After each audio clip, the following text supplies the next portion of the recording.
Okay, I'm going to explain to you why you have not manifested in your husband or wife here or now, no matter your gender, your preference, anything like that, and it's not like what you've heard before.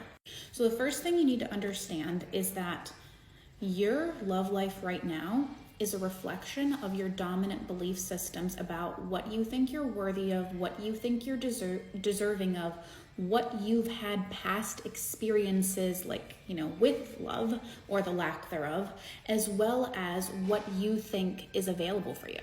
And I'm going to throw in another one, which is what you saw and experienced during childhood. So whether mom and dad loved each other correctly or incorrectly, whether they had toxic relationships or not, whether they had conditional relationships or not. And all these things together, I want you to almost imagine like a mixing pot.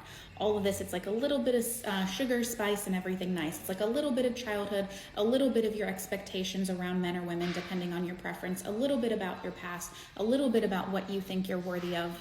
And the psychotic thing about this whole thing that blew my mind open the most is like, we will only get attracted to the men or women that we feel like we deserve, even if it's poor treatment, even if it's non-commitment. We will only get attracted to what we think we deserve, what we think we're worth, what we find familiar with our parental situation growing up. And this is why you have a hard time being attracted to the good guy. Because a part of you actually is turned on when you're rejected by people who don't want you, who don't commit to you, who don't choose you. That's why so many women claim, but I'm supposed to be attracted to them, right? But what you're attracted to in many instances is people who reject you, toxicity, people who don't commit to you, people who don't prioritize you, people who don't ghost you. And there's nothing actually attractive about that. But what you find attractive is the need to seek out their validation. And that's when you know that you're attracting people from a place of a trauma bond rather than a place of wholeness. Because there's nothing actually attractive about those behaviors. Those behaviors are red flags, regardless of whether you're attracting them or not. Regardless of whether you're creating it or not, there's nothing sexy about a man who doesn't go all in for you. There's nothing sexy about someone who makes you feel like an option. There's nothing actually redeeming about someone who doesn't make you his life priority. There's nothing good about that.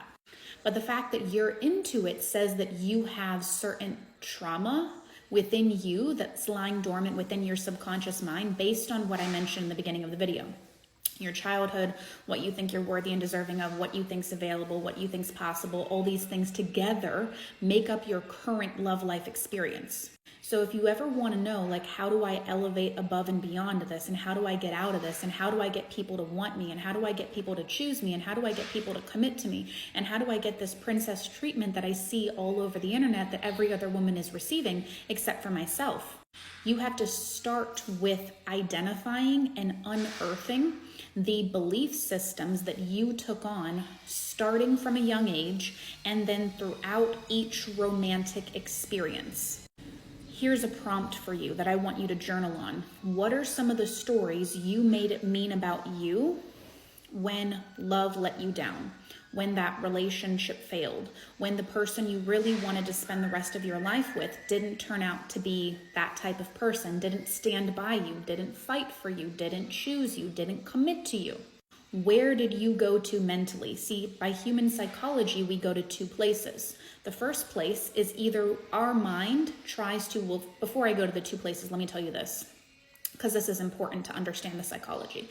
Your mind goes to one of two places, but to understand that, you need to understand that your mind always seeks out reasons for why something negative is happening to you. So if you're being broken up with, if you're not being fully committed to from day one, if you're not being prioritized, if you're not being sought after, right? Your brain is looking for reasons as to why this negative thing is happening because it actually wants the positive thing to happen. And in many instances, because you don't see the opposite party as incompetent or incapable, you actually have them a bit on a pedestal. What happens is your brain starts to focus on blaming one of two people.